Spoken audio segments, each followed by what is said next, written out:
الحمد لله رب العالمين والعاقبة للمتقين على خاتم أما بعد فأعوذ بالله من الشيطان الرجيم بسم الله الرحمن الرحيم الصلاة والسلام عليك يا رسول الله الصلاة والسلام عليك يا حبيب الله الصلاة والسلام عليك يا نبي الله وعلى آلك وأصحابك يا رحمة الله نويت سنة الاعتقاد امام الانصار والمحاضرین محب القرآن والمصطفین جناب رحمت للعالمین صلی اللہ علیہ وسلم کا فرمان دلنشین ہے، درود پڑھنے والے کے درود کی انتہا عرش سے نیچے نہیں ہوتی، اور جب وہ درود میرے پاس سے گزرتا ہے تو اللہ عز و جل فرماتا ہے اے فرشتوں اس درود بھیجنے والے پر اسی طرح درود بھیجو جیسے اس نے میرے نبی محمد پر درود بھیجا ہے۔ اللہ اکبر۔ تو پتہ چلا کہ جب سرکار علیہ السلام سے محبت کرنے والا کوئی عاشق رسول آپ کی ذات بابرکت پر درود پڑھتا ہے، آپ کا ذکر خیر کرتا ہے، اللہ تبارک و تعالیٰ اپنے معصوم فرشتوں کو کہتا ہے کہ جس طرح اس نے میرے نبی کا ذکر کیا ہے تو اس کا ذکر کرو۔ اللہ اکبر۔ تو ہمیں اپنے پیارے آقا صلی اللہ علیہ وسلم کا ذکر خیر کرتے رہنا چاہیے، آپ کی ذات بابرکت پر درود پاک پڑھتے رہنا چاہیے۔ ایک مرتبہ یا محمد کے ساتھ درود پاک میں اللہم صلی علی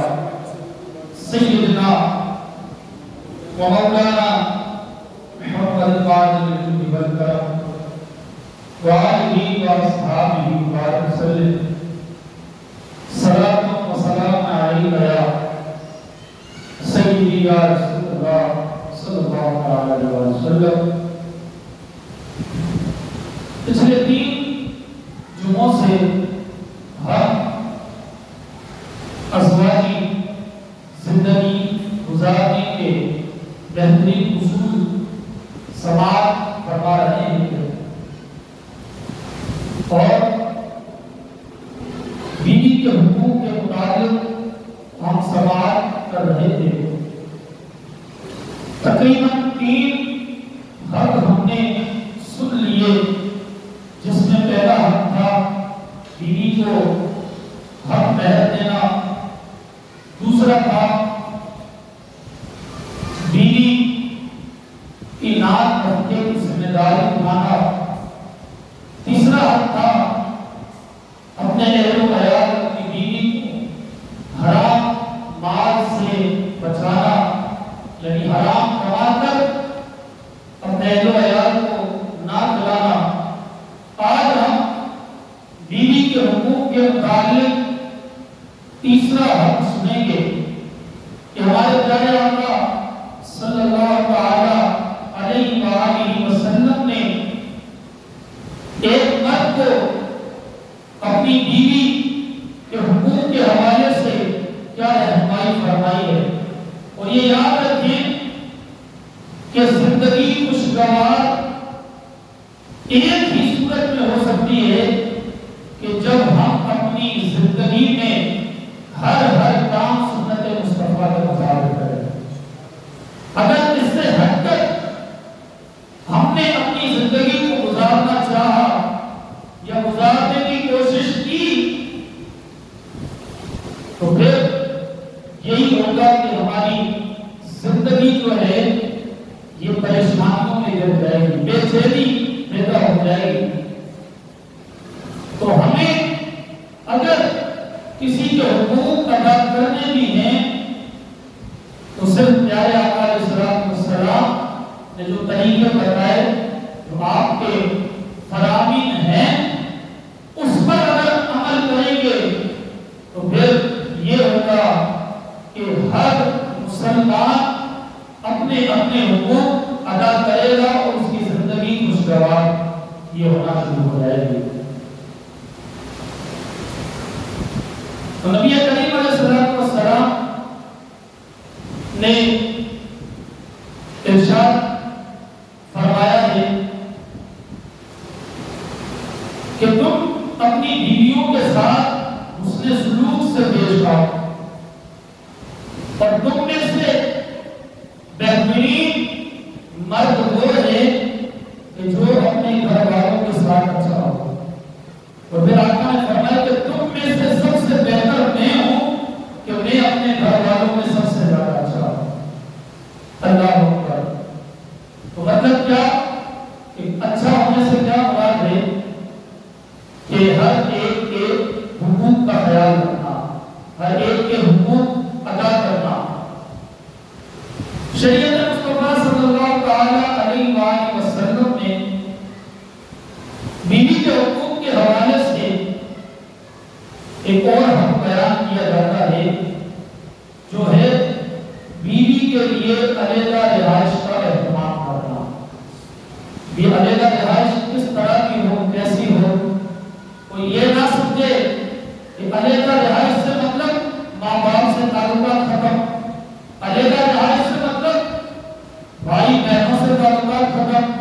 علیحدہ رہائش کا کسی مطلب نہیں ہے کہ اپنے ماں باپ کو چھوڑ کر، اپنے بھائی بہنوں کو چھوڑ کر، اپنے رشتہ داروں کو چھوڑ کر ایک الگ زندگی بسا لی جائے، بلکہ آج ہم یہ سنیں گے کہ علیحدہ رہائش عورت کو کس طرح کی دی جائے اور اس میں بھی کیا کیا احتیاطیں کرنی ہیں، کیونکہ اس دور کے اندر شادی کے بعد جس جگہ پر جوائنٹ فیملی ہوتی ہے، ایک ساتھ جہاں رہا جاتا ہے، تو وہاں عموماً شادی کے 2، 3، 4، 5 مہینوں کے بعد بیوی جو ہے یہ مطالبہ کرتی ہے، عورت مطالبہ کرتی ہے کہ مجھے جو ہے الگ رہائش دی، مجھے جو ہے الگ رہائش دی جائے، علیحدہ رہائش دی جائے،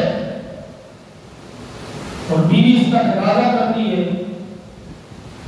تو پھر یہ ہوتا ہے کہ اس بات کو اتنا بڑا ایشو بنا لیا جاتا ہے کہ ہر طرف سے گویا کہ اس عورت پر ظلم و ستم کی آندیاں چلنا شروع ہو جاتی ہیں، اور گھر والے اور رشتے دار یہ کہتے ہیں کہ اب اس کو دیکھو، یہ تو علیحدہ رہائش کا مطالبہ کر رہی ہے، اب اس کو مہینے ہی کتنے ہوئے۔ تو میری بات ایک غور سے سن لیں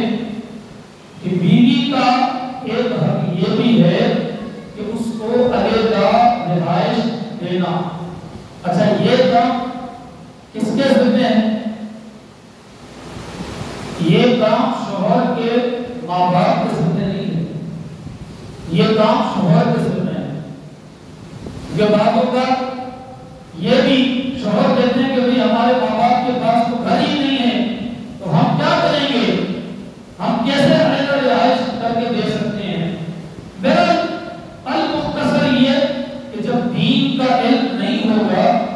جب پتہ نہیں ہوگا کہ ہمیں شریعت مصطفیٰ پر عمل کیسے کرنا ہے، پھر گھر کے اندر بدعملی پیدا ہوگی۔ تو جب ہم شریعت مصطفیٰ پر چلیں گے، اس کو سمجھیں گے، تو پھر آپ یقین کریں گے ہمارے گھروں کے اندر ہی برکت پیدا ہوگی۔ بہرحال تو بیوی کا یہ حق ہے کہ شوہر اس کے لیے ایک علیحدہ رہائش کا بندوبست کرے جس میں شوہر کا کوئی عزیز نہ رہتا ہو، تاکہ وہ کسی کی مداخلت کے بغیر مکمل خلوت محسوس کر سکے۔ اب بیوی چاہے تو سسرال والوں کے ساتھ مل جل کر بھی رہ سکتی ہے، بلکہ بعض کا ایسا ہوتا ہے کہ ایک ہی عمارت کے اندر، ایک ہی بلڈنگ کے اندر کئی خاندان رہتے ہیں، تو اس میں بھی بیوی کی رہائش کے لیے کچھ کمرے مخصوص کر دیے جاتے ہیں، لیکن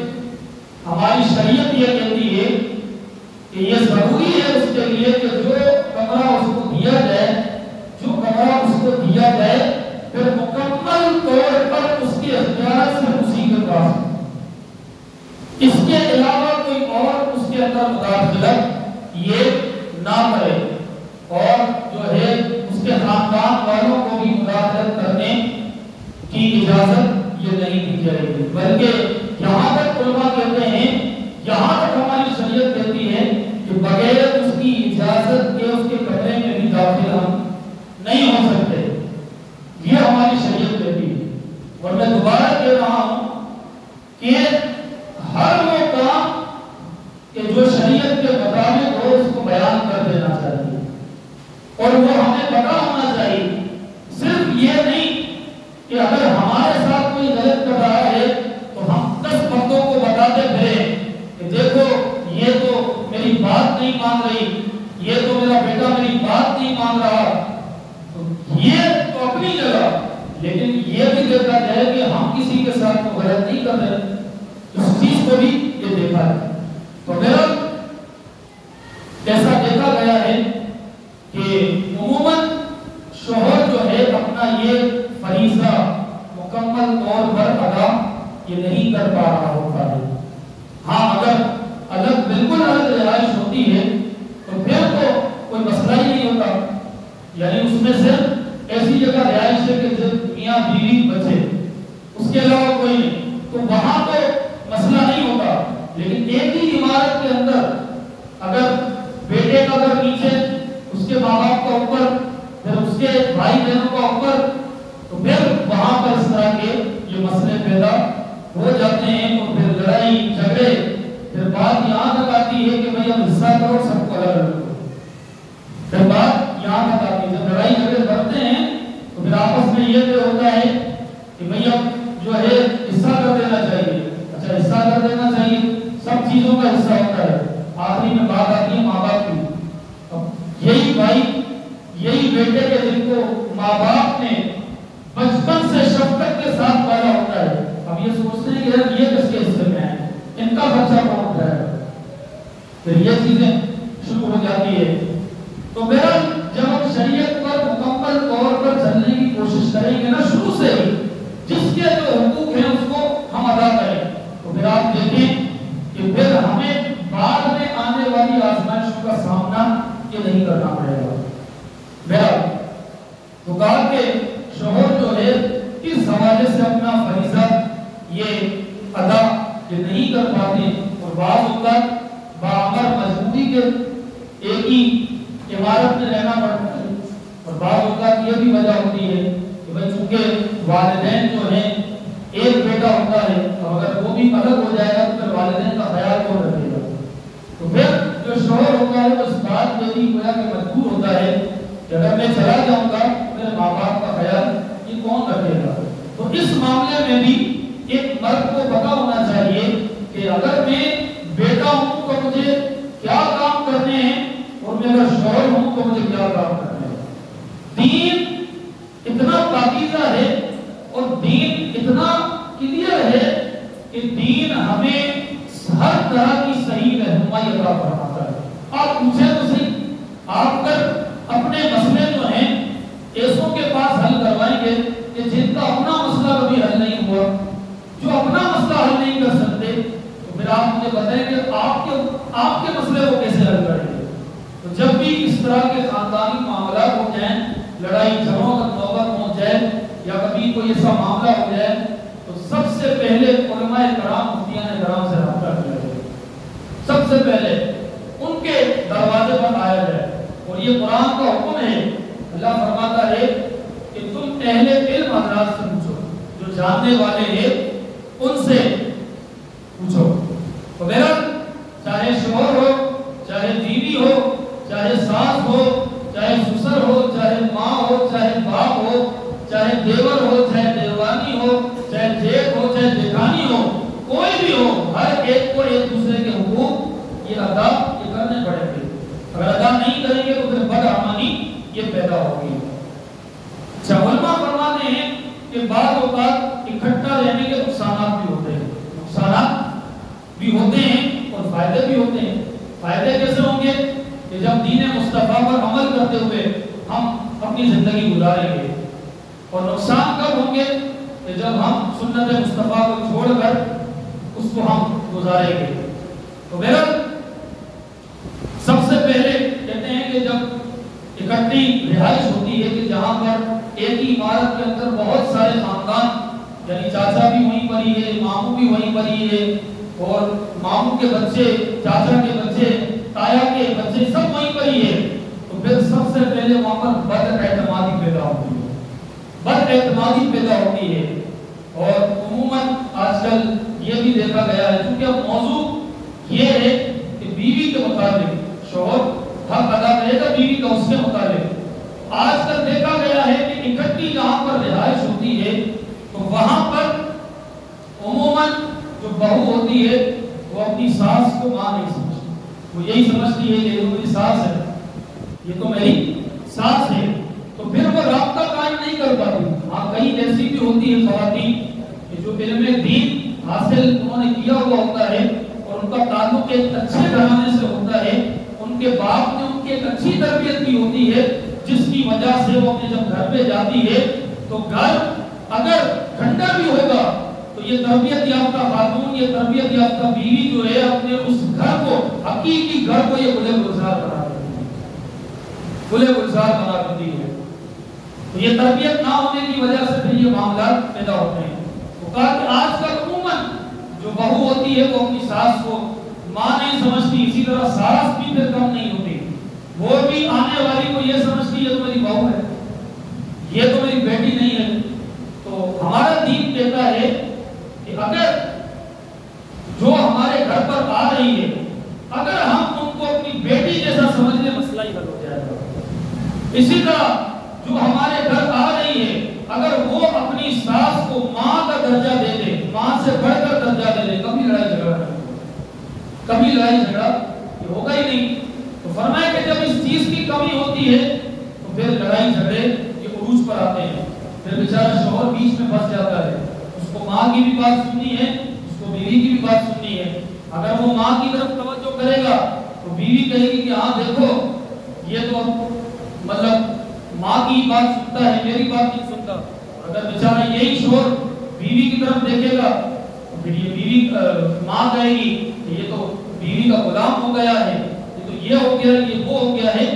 اس طرح کی باتیں ایک خاندان کے اندر سیو نہیں ہوتی، اس طرح کی باتوں سے پھر بہت سارے بڑے معاملات ہو جاتے ہیں کہ جس کی وجہ سے پھر گھروں کے اندر یہ بدعملی پیدا ہونا شروع ہو جاتی ہے۔ پھر یہ ایک اچھا بھلا انسان، وہی پہلے میں نے بات کی کہ ایک اچھا بھلا انسان ہوتا ہے، اس کو ڈپریشن، اس کے اوپر پریشر بیوی کی طرف سے بھی ماں کی طرف سے بھی اتنا مل رہا ہوتا ہے کہ آخر میں پھر کوئی غلط کام کرنے پر مجبور ہو جاتا ہے۔ تو یہ بعض اوقات معاملات یہ گھروں کے اندر ہوتے ہیں۔ اس چیز کو دیکھ لیا جائے کہ علیحدہ رہائش کا انتظام یہ گھر والے جو ہے کر دیا جائے۔ جب پھر گھروں کے اندر نفسیاتی بیماریاں پیدا ہو جاتی ہے، مثال کے طور پر اگر ایک گھر کے اندر 20 افراد ہیں، میاں بیوی کو چھوڑ کر ماں باپ پھر بچے اس طرح سے بہنیں وغیرہ، تو اگر بالفرض ماں کے ساتھ کوئی ایسا معاملہ ہو گیا کہ بھئی وہ بیمار پڑ گئی اور اب جو ہے علاج کروا رہے ہیں لیکن علاج صحیح نہیں ہو رہی، اچھا پھر کیا ہوتا ہے ہمارے یہاں پر کہ چلو بھئی تھوڑا دیکھ لیا جائے، استخارہ کروا لیا جائے، تھوڑا دیکھ لیا جائے جادو تو نہیں ہو گیا، تھوڑا دیکھ لیا جائے کوئی مسئلہ تو نہیں ہو گیا، کوئی روحانی مسئلہ۔ اچھا اللہ نہ کرے پھر ہماری یہ خواتین کسی غلط عامل کے ہتھے جب چڑھتی ہیں نا تو وہ عامل بھی بدبخت سب سے پہلے یہ کہتا ہے کہ آپ کے گھر کا فرد ہے۔ اب دماغ کہاں جائے گا ہمارا؟ ساس کا دماغ کہاں جائے گا؟ ہاں میری بہو ہے، جب سے یہ بہو آئی ہے نا میرا جینا آرام ہو گیا، مجھے کچھ اچھا نہیں لگ رہا۔ اچھا یہی مسئلہ اگر بہو کے ساتھ ہو تو پھر عورت ہے چونکہ یہ بھی پھر کسی مولانا کے پاس بھاگے گی، کسی عامل کے پاس بھاگے گی۔ اچھا عامل بھی دیکھ کے بنائے جائیں، جب آپ کسی کے پاس تعویذ وغیرہ لینے جاتے ہیں تو پہلے یہ دیکھ لیا جائے کہ وہ شریعت مصطفیٰ کا پابند ہے یا نہیں۔ اب جو بندہ تعویذ دے رہا ہوتا ہے، اذان ہوتی ہے تو زور سے لے کے اثر تک اس کا ٹائم ٹیبل ہوتا ہے. آپ ذرا معلومات کر لیں کہ یہ نماز پڑھنے مسجد جاتا ہے یا نہیں جاتا. نہیں جاتا فوراً ادھر سے بات کے اپنے گھر پہ آ جائے. فوراً یہ چیز دیکھ لیں کہ آج کل کے عامل نماز نہیں پڑھیں گے لیکن لوگوں کو تعویذ دے رہے ہیں. یعنی اللہ سے جنگ کر کے بیٹھے ہوئے اور لوگوں کو تعویذ دے رہے ہیں. بھئی ایسے تعویذ میں برکت نہیں ہوگی بلکہ ایسے تعویذ آپ گھر پہ رہیں گے گھر میں اور برکت نہیں پیدا ہوگی.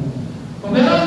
پھر یہ ہوتا ہے کہ نفسیاتی بیماریاں پھر ایک دوسرے کے اوپر الزامات لگنے شروع ہو جاتے ہیں کہ بھئی اس نے یہ جادو کروایا ہے, اس نے یہ کروایا ہے, اس نے کچھ پانی میں ملا کے دیا ہے. اچھا اب بیچاری اگر بیوی یا بہو یا ماں وظائف پڑھتی ہوگی تو مصیبت اس کے لیے. پھر آپس میں بھئی یہ مجھے دیکھ کے تصویر مار رہی, بھئی وہ ہو سکتا ہے اللہ اللہ کر رہی ہو, سبحان اللہ کہہ رہی ہو, لیکن ذہن نفسیات بھی بن گئی نا. بھئی اچھا ایک اور بات, عورت کے دماغ میں اگر کوئی بات بیٹھ گئی نا اس کو نکالنا بڑا مشکل ہے. وہم اگر اس کے دماغ کے اندر گھس گیا نا, آپ ایڑی چھوٹی کا زور لگا دیں آپ کچھ نہیں کر سکتے. وہم اس کے دماغ میں بیٹھ گیا تو اس طرح کی پھر خاندان کے اندر باتیں شروع ہو جاتی ہے, نفسیاتی بیماریاں. اور ہر چیز کا علاج ہے, وہم کا علاج یہ نہیں ہے. بہرحال اچھا پھر اکٹھا رہنے کے نقصانات کیا ہے. اچھا اس چیز کی طرف لوگوں کی نظر بہت ہوتی ہے. یہ بڑوں کو چاہیے کہ انتظامات ایسے کریں کہ گھر کا ماحول یہ درست ہو. بے پردگی کہ اگر اکٹھے رہتے ہیں تو ایک ہی گھر کے اندر اگر 4 بھائی ہیں تو پھر ان کی ظاہری باتیں جو زوجائیں ہیں جو بیویاں ہیں وہ بھی ایک ساتھ ہوتی ہے, کھانا پینا سب ایک ساتھ ہوتا ہے. تو وہاں پر پردے کے معاملات بڑے دشوار ہو جاتے ہیں. اور نبی کریم علیہ السلام نے فرمایا دیور وغیرہ کا سلسلہ بھی ہوتا ہے, یعنی بڑے بھائی کی بیوی اس کا جو چھوٹا بھائی ہے تو اس کے حق میں دیور ہوا. تو ایک صحابی رسول نے عرض کی کہ یا رسول اللہ, صحابیہ نے عرض کی یا رسول اللہ دیور کا کیا حکم ہے, دیور کا کیا حکم ہے. تو فرمایا یہ تو عام مردوں کے مقابلے میں اور زیادہ خطرناک ہے کہ عام مرد سے تو بندہ بات جو بندی ہے تو عورت وہ بات نہیں کرے گی, لیکن دیور تو چونکہ گھر میں ہوتا ہے یہ تو اس سے بات بھی کرے گی, اس سے ہنسی مذاق کا بھی معاملہ ہوگا, اس سے ساری باتیں چیزیں بھی ہوگی. تو جناب یہ تو سارے معاملات اس کے ساتھ ہوں گے.